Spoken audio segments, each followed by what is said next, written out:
안녕하세요, 여러분. 30년 경력의 가정의학과 전문의 유명환입니다. 오늘 제가 드릴 이야기는 아마 여러분의 가슴을 철렁하게 만들지도 모릅니다. 매일 아침 저녁으로 꼬박꼬박 챙겨 드셨던 그 영양제가 사랑하는 자식이 어머니, 이거 드시면 건강해지세요 라며 건네준 그 선물들이 사실은 여러분의 건강을 조금씩 갉아먹고 있었을 수도 있다는 충격적인 사실을 알려드릴 거거든요.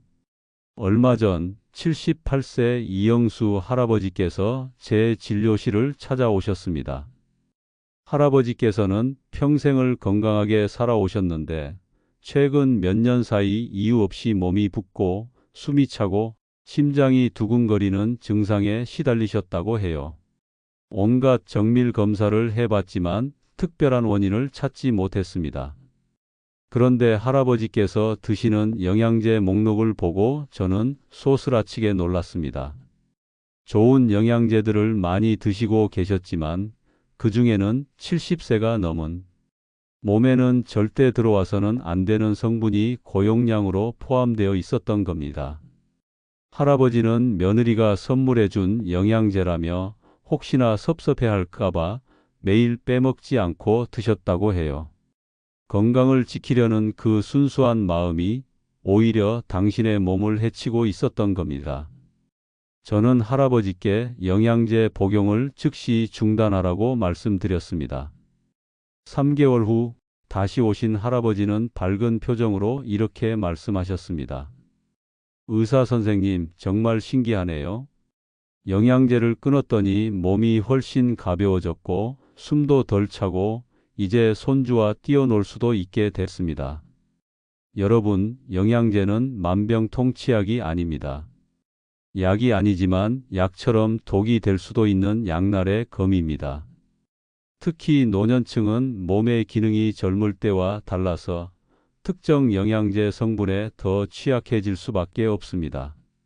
오늘 이 영상을 끝까지 보시면 여러분의 건강을 망치는 주범을 찾아내고 앞으로 어떤 영양제를 어떻게 먹어야 할지 정확하게 알게 되실 겁니다. 70세 이상이 절대 피해야 할 영양제 1순위 철분제. 첫 번째로 말씀드릴 영양제는 바로 철분제입니다. 빈혈 예방에 좋다, 어지러움을 없애준다는 말에 혹해서 드시는 분들이 많으실 겁니다. 하지만 이건 아주 위험한 생각입니다. 특히 남성 어르신과 폐경을 맞은 여성 어르신이라면 더욱 그렇습니다. 우리 몸의 철분은 적혈구의 헤모글로빈을 만드는데 필수적인 미네랄입니다. 젊은 여성들은 생리 때문에 철분 부족을 겪기 쉬워서 철분제를 먹는 것이 도움이 됩니다. 하지만 폐경을 맞은 여성은 더 이상 출혈이 없기 때문에 철분 손실이 거의 없습니다. 남성 역시 마찬가지입니다. 놀라운 사실은 나이가 들면 우리 몸의 철분 흡수 능력이 오히려 떨어지는 것이 아니라 철분을 배출하는 능력이 현저히 감소한다는 것입니다. 젊을 때는 몸에 필요한 만큼만 철분을 흡수하고 남는 건 대변으로 배출하지만 노년이 되면 이 조절 기능이 약해져서 필요 이상으로 철분을 과도하게 흡수하게 됩니다. 문제는 이렇게 흡수된 철분이 우리 몸속을 떠돌아다니다가 가장 중요한 장기인 간과 심장에 쌓여 산화 스트레스를 일으킨다는 것입니다. 마치 깨끗한 장기에 녹슨 쇠붙이가 박히는 것과 같습니다. 철분이 산화되면 활성산소가 만들어지고 이 활성산소가 간세포와 심장 근육세포를 공격해서 망가뜨리는 거죠. 제가 진료했던 72세 정할아버지의 이야기입니다. 할아버지는 오랜 피로와 무기력증에 시달리셨는데 종합검사 결과 원인 모를 간 기능 이상이라는 진단을 받으셨습니다. 혈액 검사에서 페리틴이라는 철분 저장 단백질 수치가 비정상적으로 높게 나타났습니다. 할아버지는 나는 빈혈 때문에 어지러워서 철분제를 매일 먹었는데 왜 이런 결과가 나왔는지 모르겠다고 하셨죠. 저는 즉시 철분제 복용을 중단시켰고 6개월 후 할아버지의 간 수치와 페리틴 수치는 정상으로 돌아왔습니다. 철분 과다 복용은 만성 피로, 복통은 물론이고 심할 경우 간경화나 심부전까지 일으킬 수 있는 매우 위험한 일입니다. 특히 비타민C와 철분제를 함께 드시면 철분 흡수율이 높아져서 더욱 위험해질 수 있습니다. 여러분의 영양제 상자를 열어보세요. 철분제가 있다면 빈혈 진단을 받은 경우가 아니라면 당장 복용을 중단하셔야 합니다. 70세 이상이 절대 피해야 할 영양제 2순위 비타민 A. 두 번째는 바로 비타민 A입니다. 눈 건강에 좋다, 피부 미용에 좋다는 광고를 많이 보셨을 겁니다. 하지만 이 역시 70세 이상 어르신들에게는 치명적인 부작용을 일으킬 수 있는 성분입니다. 비타민은 크게 수용성과 지용성으로 나뉩니다. 비타민 B나 C처럼 물에 녹는 수용성 비타민은 많이 먹어도 소변으로 배출되기 때문에 비교적 안전합니다. 하지만 비타민 A는 지방에 녹는 지용성 비타민입니다. 많이 먹으면 먹는 대로 우리 몸의 지방 조직에 계속 쌓입니다. 젊을 때야 어느 정도 버틸 수 있지만 나이 들수록 몸의 기능이 약해지면서 이 쌓인 비타민 A가 문제를 일으키는 거죠. 특히 이 쌓인 비타민 A가 바로 뼈를 약하게 만드는 주범이 됩니다. 우리 뼈는 살아있는 조직으로 뼈를 만드는 세포와 뼈를 파괴하는 세포가 균형을 이루며 끊임없이 재생됩니다. 그런데 비타민 A를 과도하게 섭취하면 이 균형이 깨집니다. 비타민 A가 뼈를 만드는 세포의 활동을 방해하고 동시에 뼈를 파괴하는 세포의 활동을 촉진합니다. 아무리 뼈 건강을 위해 칼슘제를 많이 먹어도 고용량 비타민 A를 함께 섭취하면 오히려 뼈가 녹아내리는 것과 같은 역효과가 나는 겁니다. 75세 최할머니의 이야기를 들려드릴게요. 할머니는 나는 뼈에 좋다는 칼슘제를 10년 넘게 먹었는데 얼마 전 작은 충격에도 척추뼈가 부러졌다며 억울해 하셨습니다. 검사 결과는 심각한 골다공증이었죠.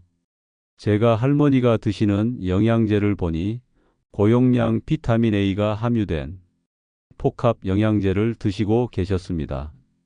뼈에 좋은 영양제를 먹으면서 뼈가 약해지는 이런 아이러니한 상황 정말 비극적이지 않습니까? 비타민 A는 당근, 시금치, 호박 같은 채소에 들어있는 베타카로틴의 형태로 섭취하면 우리 몸이 필요한 만큼만 비타민 A로 전환해서 사용하기 때문에 과다 섭취에 위험이 없습니다. 하지만 영양제에 들어있는 레티놀 같은 비타민 A는 그대로 흡수되어 몸에 쌓이므로 주의해야 합니다. 노년층에게는 한 번의 낙상사고가 생명까지 위협할 수 있습니다. 뼈 건강을 지키려면 비타민 A 영양제는 피하셔야 합니다. 70세 이상에게 꼭 필요한 진짜 영양제. 그렇다면 이제부터 뭘 먹어야 하냐고요? 걱정 마세요. 70세 이상 어르신들에게는 꼭 챙겨 드셔야 할 보약 같은 영양제도 분명히 있습니다. 무분별하게 이것저것 먹기보다는 정말 필요한 것을 골라 드셔야 합니다. 첫 번째, 비타민 D로 뼈와 면역력을 동시에 잡으세요.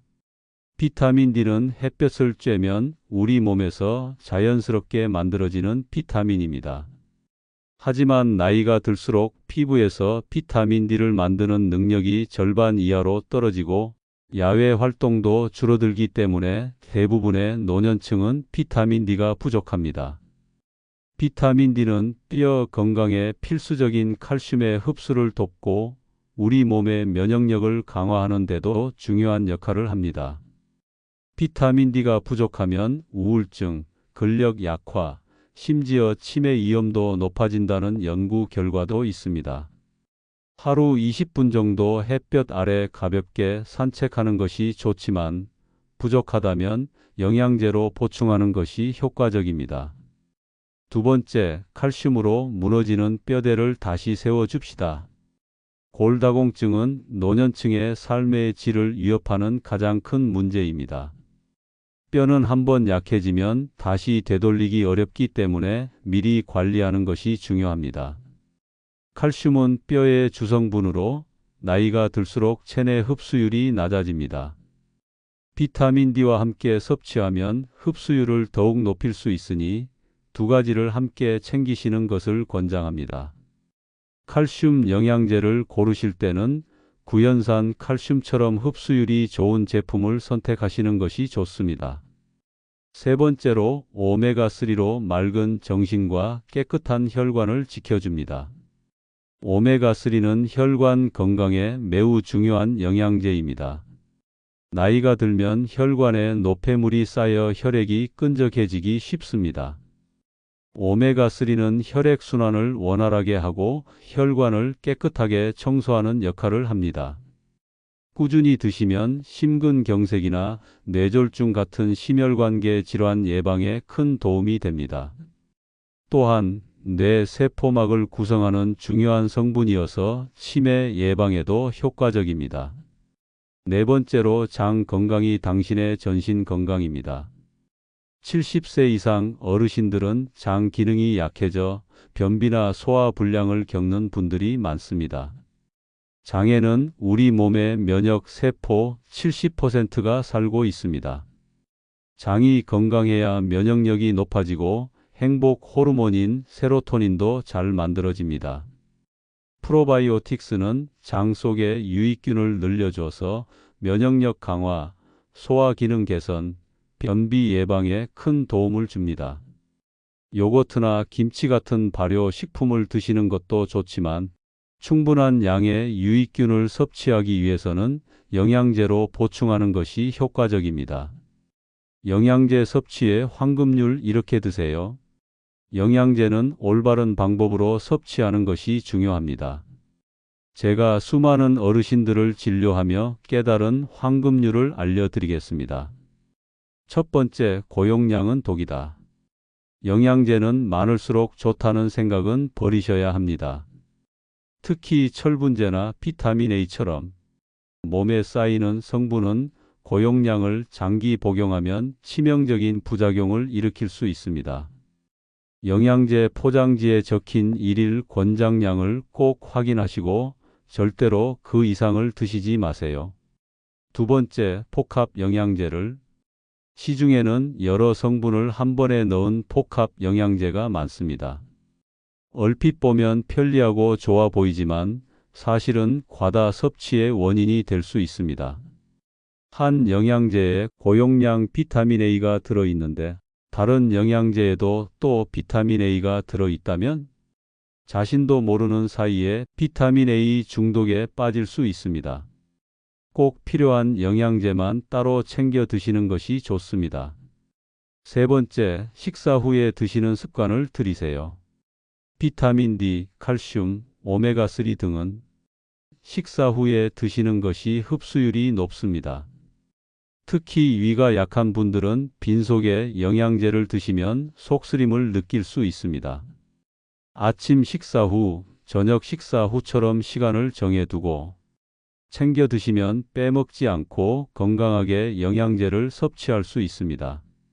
마지막으로 영양제보다 더 중요한 것이 뭘까요? 오늘의 핵심을 다시 한번 강조하며 마무리하겠습니다. 영양제는 보조식품일 뿐입니다.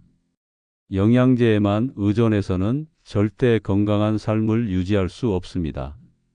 가장 중요한 것은 바로 건강한 식습관입니다. 철분은 살코기, 콩, 시금치 같은 자연식품으로 비타민은 당근, 호박, 고구마 같은 채소로 보충하는 것이 가장 안전하고 효과적입니다.